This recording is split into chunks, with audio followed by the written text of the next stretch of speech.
Welcome to our channel. இன்றைக்கி இந்த வீடியோவில் என்ன பார்க்க போகிறோம் அப்படின்னா, பனிக்காலத்தில் நிறைய பேருக்கு வந்து அடிக்கடி வீசிங் வரும். இந்த வீசிங் ப்ராப்ளத்தை எப்படி நம்ம சரி பண்ணுறது அப்படின்னு தான் பார்க்கலாம்.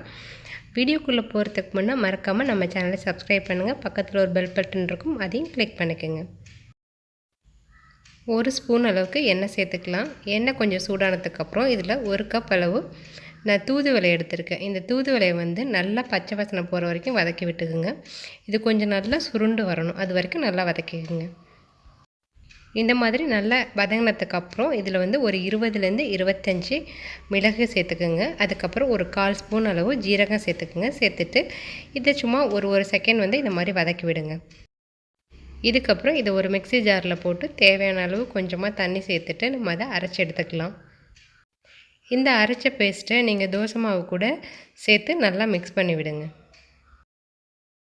இதுக்கு முன்னாடி ஒரு வீடியோ போட்டிருக்கேன், வீசிங்க்கு வந்து கஷாயம் எப்படி ரெடி பண்ணுறதுன்னு. அந்த வீடியோட லிங்க்கும் கொடுக்குறேன், மறக்காமல் போய் பாருங்கள். அந்த வீடியோவில் நிறைய பேர் என்ன கேட்டிருக்கீங்க அப்படின்னா, கன்சீவாக இருக்கவங்க வந்து அதை குடிக்கலாமா அந்த கஷாயம் அப்படின்னு கேட்டிருக்கீங்க. தாராளமாக குடிக்கலாம். அதுவும் நீங்கள் கன்சீவாக வந்து 3 மந்த்துக்கு உள்ளே இருந்தீங்க அப்படின்னா ஒரு பாதி கிளாஸ் குடிங்க. நான் வந்து ஒரு நார்மலாக இருக்கவங்க வந்து ஒரு டம்ளர் குடிக்கலாம் அப்படின்னு சொல்லியிருப்பேன், ஒரு 100 ml குடிக்கலாம்னு சொல்லியிருப்பேன்.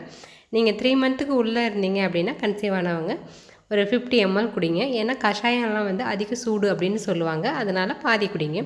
அதுக்கப்புறம் குழந்தைங்களுக்கு கொடுக்கலாமா அப்படின்னு கேட்டிருக்காங்க.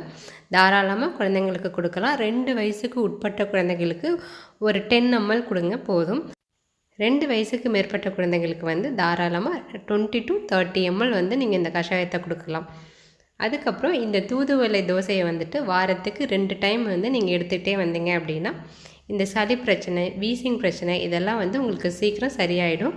நீங்கள் ஒரு டைம் செஞ்சுட்டு அப்படியே விட்டுறாதீங்க. அதை வாரத்துக்கு 2 டைம் வந்துட்டு தொடர்ந்து ஒரு 6 மாதம்னாவது சாப்பிட்டு பாருங்கள். அப்போ தான் உங்களுக்கு அதோட ரிசல்ட்டு நல்லா தெரியும். கண்டிப்பாக ட்ரை பண்ணி பாருங்கள். இதோட கார சட்னி வச்சு சாப்பிட்டிங்கன்னா ரொம்ப சூப்பராக இருக்கும். தேங்க்யூ.